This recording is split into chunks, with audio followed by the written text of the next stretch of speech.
Do you? Oh, yes, yes. But practically everything embarrasses me. But normally people aren't embarrassed. I mean, a film star likes signing autographs and likes meeting the press. No, that doesn't thrill me. If I'm asked for an autograph, I usually produce a large hammer that I carry with me for such occasions and bring it down swiftly on the head of the person who asks.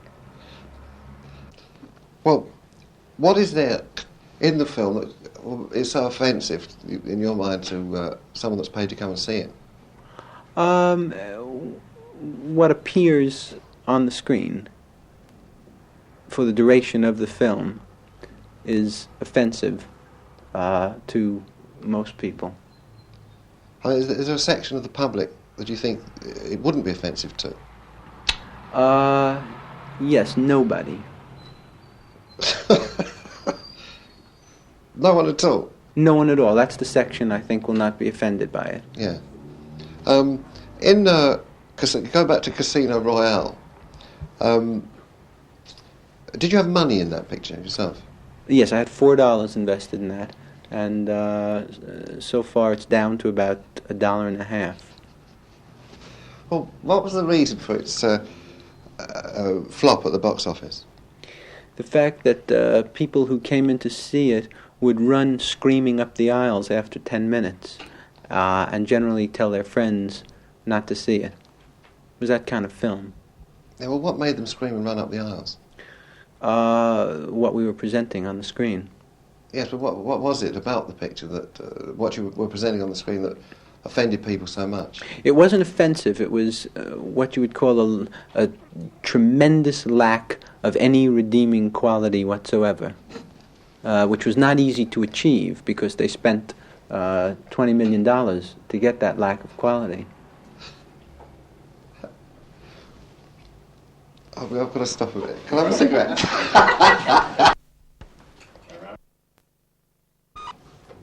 Five, take one. In Take the Money and Run, if you don't mind repeating the title, how do you go about, this applies to any picture, so how do you write the sequences yourself. Where do the ideas come from? I plagiarized them from other more talented people. Yeah, but isn't this not the right thing to do because might not you be sued? Yes, if you're caught, it goes badly. But, I mean, do you plagiarise good ideas or bad ideas? Best I can find. But, I mean, you've been saying that you don't really want to entertain. Yes. Right? So, when you say best, do you mean best or worst? I mean best, and I also mean worst. What I do is plagiarize the best ideas from textbooks. You know, so for instance, say I have a book on algebra. What I do is take the best equations, film them, and hope that it comes out. Does that music play an important part, do you think, does it help the comedy in those particular sequences? No, I try and add music that will hamper the comedy if I possibly can, slow down the pace. Where do you get that idea from? From watching the great comedians. This is not what they used to do. And in an effort to be original, I've tried to make a picture that isn't funny, comedy that doesn't work, so I could be unique. Is this the first time you've done that? No, I have a series of comedies that don't work. Can you give us some examples? Comedies that don't work? Well, Bananas, Take the Money and Run, What's New Pussycat, What's Up Tiger Lily, are all comedies that I've done, uniquely designed to do away with any sense of enjoyment on the part of the audience. Well, if you set out to make a comedy and it doesn't make people laugh, do you feel that you've achieved something? Yes, I think I've, no question about it. Well, what have you achieved? My goal. Well, congratulations about that. Thank you. How much work do you put into a picture? Take Bananas. Your name appears on the credits several times. Right. And what is your function? How do you look at your function on that particular picture? I show up on the set every couple of weeks and kind of walk around and see what's going on and sort of go home. And that's it? That's about it, yeah. Yeah. What other great comedians, who do you admire of the great film comedians? I'm very impressed with God. I like his work very much, but nobody else. Is there anyone that, what normal moviegoers would consider as a great comedian, is there anyone that you particularly dislike for some reason? Particularly dislike? Not really. Not really. What about W.C. Fields or Laurel and Hardy? Were they great comedians? W.C. Fields was a great comedian. Sorry, we've got to cut.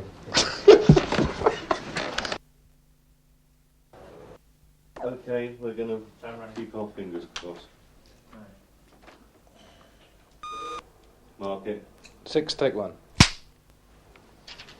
Yes, Chaplin and W.C. Fields, Laurel and Hardy, were they great comics? W.C. Fields was a great comedian, and Chaplin was great, but I wasn't that crazy about Laurel and Hardy.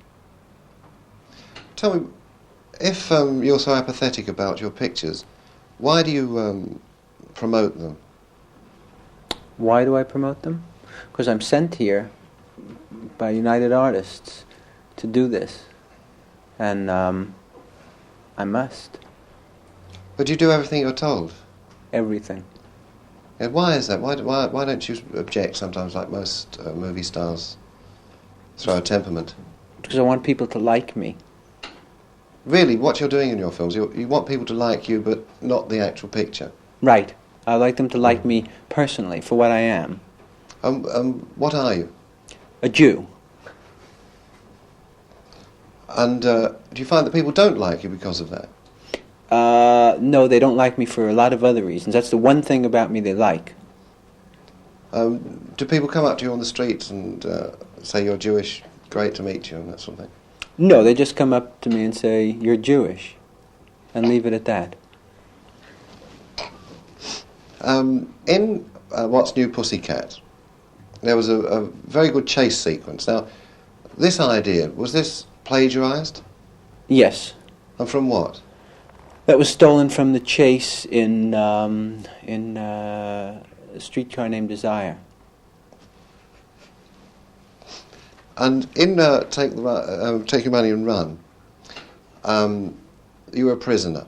Now, is there anything deeply rooted about you being a prisoner in the picture? Did you write yourself into that part for any special reason? Yes. Can you tell us? Oh, you want to know? I'd like to, yeah. Because ever since I was a little boy, I always liked to be tied up by women. But this was a men's prison. Yes, I know. I couldn't do it exactly as I wanted to. But why? Surely that would have offended the public more. Yes, I know, but we couldn't get into the women's prison in the United States because they won't allow men in. So, you used an actual prison in that instance? We used actual prisoners, but not an actual prison. What was that, a papier-mâché? Yes, that was a fake prison, but real convicts. Those are actual murderers, which we get from casting. But the prison itself was a set. In What's New Pussycat? Now, this is the first film you appeared in. Yes. Now, you wrote part of the script as well? Yes. Do you feel that you're to blame for the success of the picture? No. I had nothing to do with the success of the picture. Well, surely your artistic contribution to that picture must count for something. What? Your artistic contribution to the picture Right. must count for something. Must count for something. No. The picture would have made a lot more money if I hadn't been associated with it. Were you told this afterwards or before you signed the contract? All during the whole thing. And you ignored it completely? Completely. Yeah. But why is that? Because you usually do as you're told. Yes. Except in certain cases. Like? Like, there are certain times when I don't do as I'm told.